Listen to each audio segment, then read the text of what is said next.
The godfather of heavy metal and Prince of Darkness, Ozzy Osbourne, has passed away at the age of 76. He was just 19 when he started his career as the frontman of Black Sabbath. He also had huge success as a solo artist. In his life, he revived his career with the reality TV show The Osbourne. He knew he was dying, and in true Ozzy fashion, it had to be loud and memorable.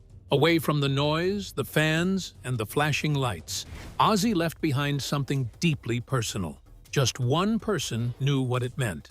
When Tony Iommi finally spoke up and shared those last words, it hit like a punch to the chest. It couldn't sink in. I thought, it can't be. I only had a text off him the day before, and just after that, he's done it and said goodbye to the fans, and that was the end of it, really. People didn't know how to take it. Did Ozzy know he was about to die? Or was it a perfect coincidence? And what exactly did he leave behind for Tony as a goodbye? Join us as we find out what Ozzy Osbourne revealed to Tony Iommi days before his passing. Tony Iommi's confession. That morning, July 23rd, 2025, started like any other for Tony Iommi. Just routine, until his phone rang, and in that instant, everything cracked. The call delivered what no part of him was ready for. His oldest friend was gone. Not just a bandmate. This was the one person who had walked beside him through over 50 years of noise, chaos, and quiet. Ozzy was gone, just like that. The Black Sabbath lead singer, Ozzy Osbourne, has died. But what Tony would share later broke people. It tore through fans, through old bandmates, through anyone who ever felt something from the music. Because Ozzy hadn't just slipped away, he had been carrying something. And Tony was the only one he told. Tony struggled through the story. You could hear it in his voice. Thin, shaky, full of grief. That morning didn't just hit. It crushed him. The boy he grew up with on Birmingham's soot-stained streets was gone. But it wasn't just the loss. It was what came after. A few hours before Ozzy died, Tony got a text. It wasn't long or even a goodbye. No, thank you. Just 5 words. Really tired. No energy left. He stared at that message again and again, trying to make sense of it. It wasn't just exhaustion.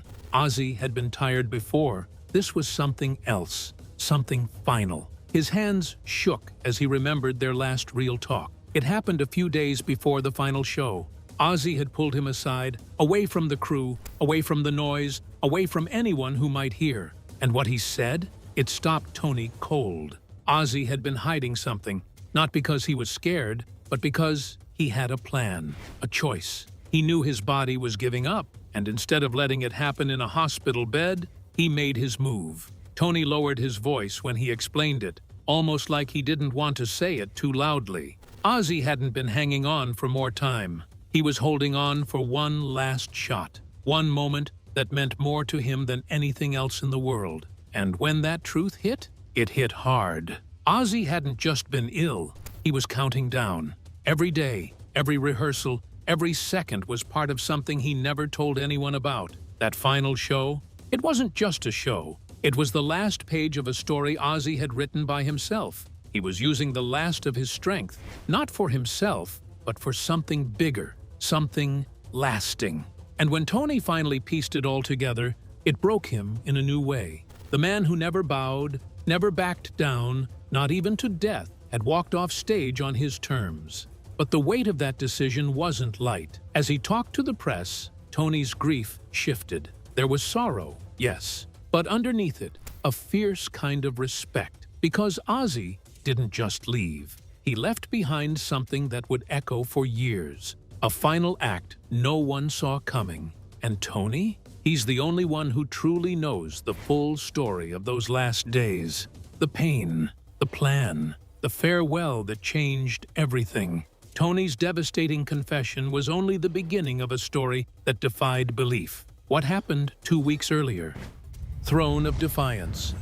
July 5th, 2025. Villa Park Stadium in Birmingham buzzed with an energy that felt different from any other concert in rock history. Something was happening that nobody fully understood yet. Ozzy Osbourne couldn't walk to the stage. His legs wouldn't carry him anymore. Parkinson's disease had stolen that basic human ability, along with so much else. Multiple spinal surgeries had left him weakened, but they hadn't broken his spirit. The crew wheeled out something that looked like it belonged in a medieval castle. A custom-built leather throne with massive wings stretching out on both sides. Dark, imposing, and perfect for the man who had earned the title Prince of Darkness decades earlier. 45,000 people filled every seat in the stadium. Another 5.8 million watched from screens around the world. Everyone thought they were witnessing a celebration.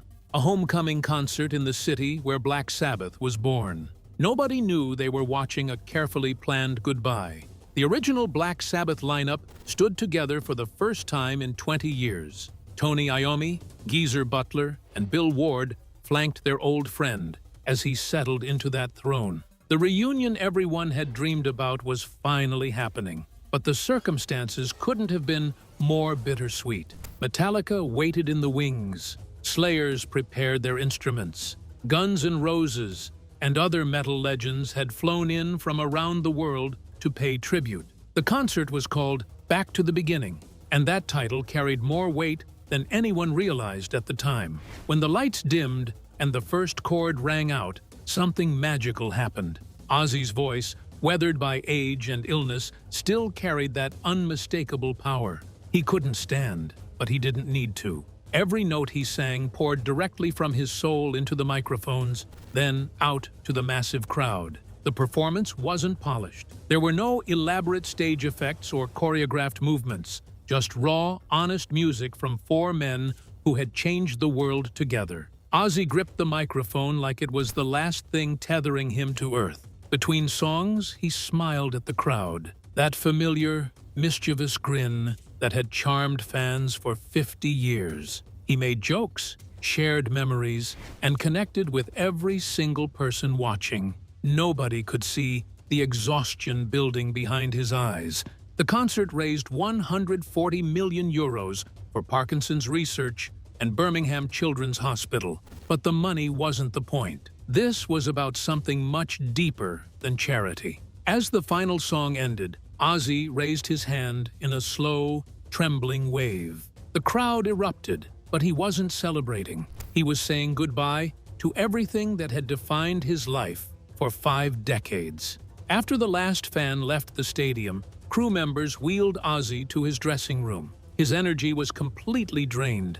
Every ounce of strength had been poured into those 2 hours on stage. But before heading home, he made one final stop. Rolling into Tony's dressing room, Ozzy managed a tired smile and spoke words that would haunt his oldest friend forever. Words that revealed just how deliberate this entire evening had been. But beneath that triumphant farewell performance is a bond deeper than music, forged decades before fame ever touched their lives. How did it all begin? Brothers forged in steel and smoke. Birmingham, in the early 1960s, wasn't a place where rock legends were supposed to be born. The city choked on factory smoke, and most kids grew up knowing they'd spend their lives working with their hands in grimy industrial jobs. Dreams felt like luxuries nobody could afford. John Michael Osbourne walked the same soot-covered streets as Anthony Frank Iommi, but they couldn't have been more different. Ozzy was the kid who made teachers pull their hair out. He cracked jokes during math class, pulled faces when nobody was looking, and struggled to read even the simplest sentences. School felt like a prison to him. Tony lived just a few streets away, but he might as well have been from another planet. Quiet, serious, and already carrying weight on his shoulders that most adults couldn't handle. While Ozzy made noise, Tony watched and listened. While Ozzy failed tests, Tony absorbed everything around him like a sponge. At Burfield Road School,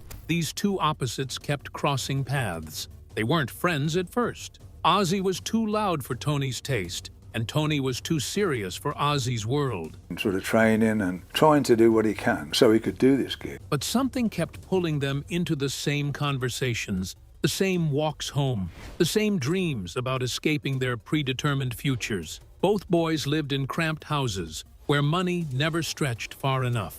Both watched their fathers come home exhausted from factory shifts, covered in grease and defeat. Both understood, without anyone telling them, that Birmingham had already decided their fate, and it didn't involve stages or spotlights.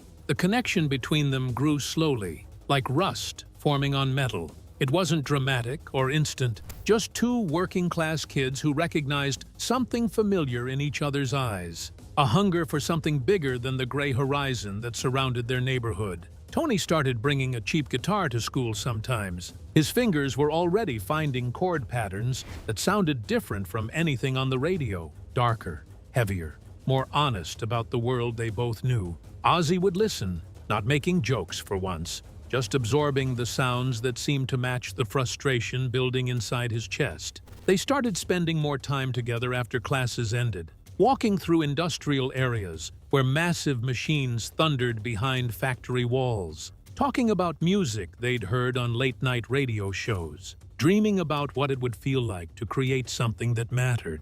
Neither boy had any idea they were laying the foundation for a friendship that would survive fame, addiction, betrayal, and decades of separation. They were just two kids who didn't fit the mold Birmingham had prepared for them. Tony's guitar playing got better every month. Ozzy's voice, when he bothered to sing along, had a raw quality that cut through everything else. They weren't trying to become rock stars, they were just trying to survive their teenage years without losing their minds. The bond forming between them wasn't built on shared interests or similar personalities. It was forged in shared desperation. Two young men who refused to accept that factory work and quiet resignation were their only options. Years later, when the world knew their names and their music had changed everything, they would both look back on those early days with a mixture of nostalgia and amazement. How had two misfits from Birmingham's bleakest streets managed to create something that would outlive them both? But in those formative years, they weren't thinking about legacy or fame. They were just two brothers who hadn't chosen each other, but somehow couldn't imagine facing the future alone. Those two misfits who found each other in Birmingham's shadows had no idea what fame would cost them. What happened next nearly destroyed everything they'd built. From darkness to light and back again. By 1970, Black Sabbath had done the impossible. Four working-class kids from Birmingham's grittiest neighborhoods had created something the world had never heard before. Their debut album didn't just introduce a band, it birthed an entirely new sound that would influence music for decades. The album's opening track started with church bells tolling like a funeral march. Tony's guitar riffs crawled out of the speakers like something emerging from underground. Ozzy's voice cut through the darkness with a raw honesty that made people stop whatever they were doing and listen. This wasn't rock music. This was something heavier, darker, more real. Paranoid followed just months later, and suddenly the world couldn't ignore them anymore. Iron Man became an anthem for everyone who'd ever felt misunderstood. War pigs tore into the politicians and warmongers with vicious clarity. The title track, Paranoid, captured the anxiety of an entire generation in less than 3 minutes. By the mid-70s, Black Sabbath was selling out arenas across America and Europe. They'd moved over 75 million records worldwide. Critics who had dismissed them as noisemakers were starting to realize they'd witnessed the birth of heavy metal. Bands like Metallica and Iron Maiden would later credit Sabbath as their primary inspiration. But success came with a price tag that nobody had calculated. The constant touring wore them down like sandpaper on wood. City after city, hotel after hotel, show after show. Ozzy started drinking more between performances. Then he discovered harder substances that promised to numb the exhaustion and pressure. What began as weekend relief became a daily necessity. Tony watched his childhood friend disappear behind glazed eyes and slurred words. The boy who used to crack jokes during math class was now missing rehearsals, showing up late to recording sessions, or not showing up at all. The band that had been built on their unbreakable bond was cracking under the weight of Ozzy's addiction. By 1979, the situation had become impossible to ignore. Ozzy would disappear for days without telling anyone where he'd gone. Studio sessions turned into waiting games.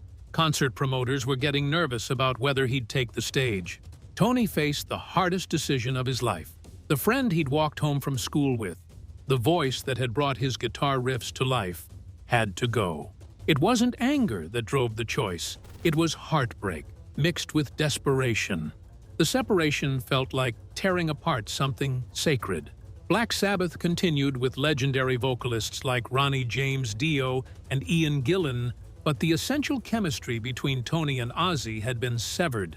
The music was still powerful, still groundbreaking, but something irreplaceable was missing. Ozzy spiraled deeper into chaos.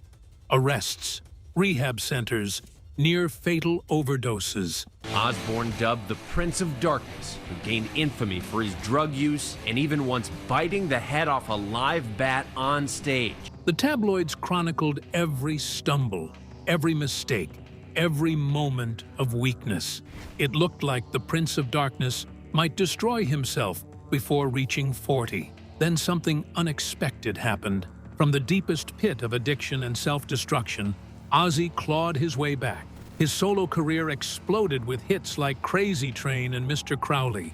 He proved he could survive without Sabbath, but the cost of that independence had left scars on both men that would take decades to heal. For 32 years, they carried the weight of their fractured friendship. Two brothers who had conquered the world together, then watched it all fall apart. After 32 years of separation, pain, and slow healing, one final moment would define their brotherhood forever. What did Tony carry with him that no one else would ever understand? Echoes that will never fade. The memorial service for Ozzy Osbourne took place on a gray Birmingham morning that felt like the city itself was mourning. Thousands of fans lined the streets outside the cathedral, holding candles and wearing Black Sabbath shirts that had seen decades of wear. Inside, rock legends sat beside childhood friends, all united in grief for a man who had touched their lives in ways they couldn't explain. Ozzy Osbourne was laid to rest next to the lake in his Buckinghamshire home today. Tony Iommi stood at the podium, his hands gripping the edges like anchors. The same fingers that had created some of heavy metal's most iconic riffs now trembled with the weight of loss. His voice cracked as he began to speak, not as one legend honoring another, but as a brother remembering the irreplaceable. Yeah, it was it was a shock for us. I mean, when I heard yesterday. The memories Tony shared weren't about chart positions or platinum albums. They were about human moments that no spotlight had ever captured. Ozzy's gift for breaking the tension with perfectly timed jokes during the most serious band meetings. The silly faces he'd pull right in the middle of songs that would make Tony lose his composure completely. The way he could transform any situation, no matter how heavy, into something beautifully human. Those weren't calculated moments of stagecraft. They were purely Ozzy, unpredictable and filled with a light that no amount of darkness could ever extinguish. Even during Black Sabbath's heaviest, most apocalyptic songs, there would be that flash of mischief in Ozzy's eyes that reminded everyone he was still the class clown from Aston, who just happened to have the voice of an angel wrapped in rebellion. But Tony's tribute went deeper than nostalgia. He recognized something that went beyond their musical partnership. From the front rows of sold-out arenas to quiet hospital rooms where fans fought their own battles against depression, addiction, and despair, Ozzy's voice had become something sacred, a lifeline for people who felt invisible, unheard, and completely alone in the world. Ozzy had given entire generations permission to be loud about their pain, to be flawed without apology, to scream at the world when whispering felt like surrender. His music didn't just entertain people, it saved them. Letters poured in from fans who credited Black Sabbath songs with pulling them back from the edge of giving up entirely. The profound silence that followed Tony's speech wasn't empty. It was thick with memory, grief, and the unspoken understanding that everyone in that room had witnessed something that could never be replaced. The boy from Birmingham, who had refused to accept the limitations his environment had placed on him, had become a force that transcended music itself. Tony's final words at the memorial carried a weight that seemed to settle into everyone's bones. "This wasn't goodbye," he said. "This was a thank you. Thank you for every scream that voiced their frustration. Thank you for every laugh that had broken through their darkest moments. Thank you for every scar that proved survival was possible. Thank you for every song that has become a soundtrack to their lives." Ozzy had left like a king, Tony continued, quietly, with dignity, surrounded by music rather than machines. He had chosen his exit with the same defiance that had defined his entire career. Now, Tony walks forward carrying something that no one else will ever fully understand. Not emptiness, but the meaningful weight of a friendship that had survived fame, addiction, separation, and even death itself.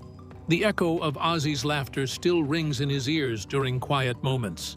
The memory of their last conversation still brings both comfort and pain in equal measure.